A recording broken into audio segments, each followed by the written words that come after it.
Barkanku da zuwa kundi na farko.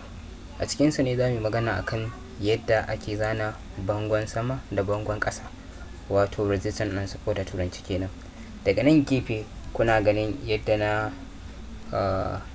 zana misalai wanda kake nema a cikin kasuwa ta gaskiya idan ka je kana ƙoƙarin ka zana layin bango a cikin wannan kasuwa domin ka samu dama ka siya ko ka siyar.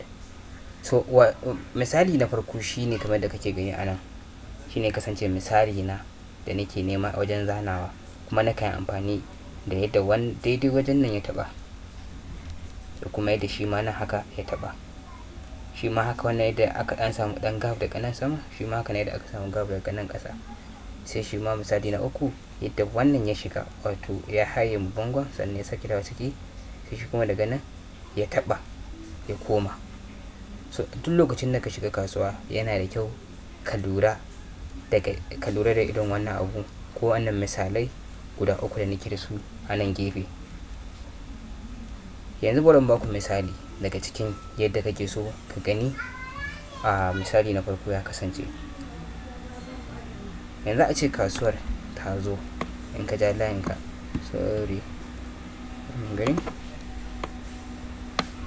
idan ka shiga kasuwar, bari in canza mai kala zai fi.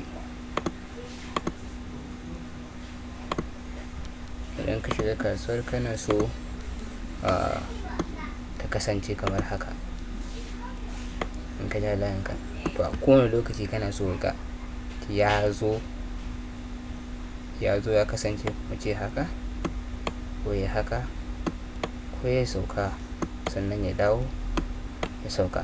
Ka ga wannan misali na farko kenan. Haka kamar daga nan mun samu abin da muke buƙata. Haka daga nan mun samu abin da shi ma muke buƙata. In za gani shi ma gashi na ya bada wannan ɗin da ake so, ya taɓa sannan ya sauka ƙasa, shi ma haka sama ya taɓa sannan ya yi ya koma sama, ko kuma ya kasance ka samu layin ya yi haka sannan sai shi kuma wannan ya zo, idan ya zo sai ya taɓa sannan ya sake koma, sai ya dawo sai ya taɓa. To layinka wanda mafi amfani a cikinsa shine na tsakiyar layin bangonka da za ka duba shi. Misali na farko kenan. Yanzu mu je ga misali na biyu, mu ga yadda shi kuma yake kasancewa, ko ya ake samun shi ko wasu iri daban-daban. Bari mu je da shi mu gani. So yanzu muna kan misali na biyu, yadda za mu gani mu gane in mun shiga kasuwa.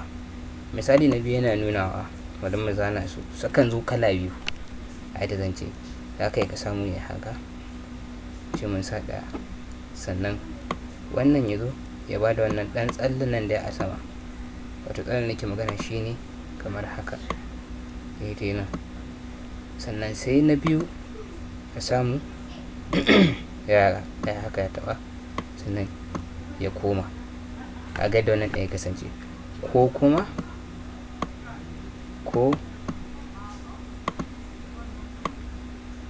ka samu kamar haka, shi kuma sai ya yo ƙasa.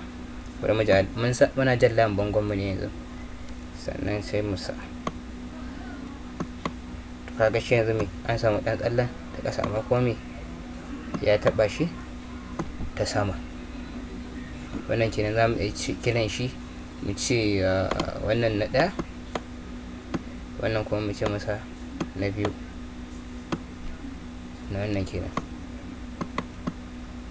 Misali na biyu kenan za su iya kasancewa haka. Amma a cikin kasuwa za ka yi samun su sun yi magoge, za ka iya samu a cikin kasuwa ya haka, in ya ja sai market ɗin ya zo sai ta koma ta dawo sai ta shiga, sai ta taɓa me muke nema dama nan, sai shi ma nan. Kaga ya bada misalin yadda muke magana kenan. Ko kuma ya kasance market ɗin ta haka, me kenan mu samu ɗan tsallen nan da ƙasa, sannan sai koma sama, sai taɓa sai cire tafiya sama. Mun samu me, mun samu taɓawar hoton nan ma bai taɓa ba, wadda hakan ba wai laifi ba ne, shi ma duk da na biyu ne, misalai ne. So yanzu za mu je ga na uku mu ga ya abin zai kasance shi kuma. Shi na uku abu ne wanda yake magana ya haye wa bangon sama ko na ƙasa, amma me sai ya kasa ya wuce, bi ma'ana ya fasa amma ya kasa ya wuce wajen sai ya dawo. So shi misalin sa ba wani mai wahala ba ne zance. Idan ka ja yanzu sai wannan ya shiga ya dawo, kaga ya fasa amma ya koma, kaga ya koma ciki, amma kuma wannan idan ya zo zai taɓa shi sannan ya koma. Misali shi ne yake kasance kamar haka. Za mu zana shi ga yadda kasuwa ke yi.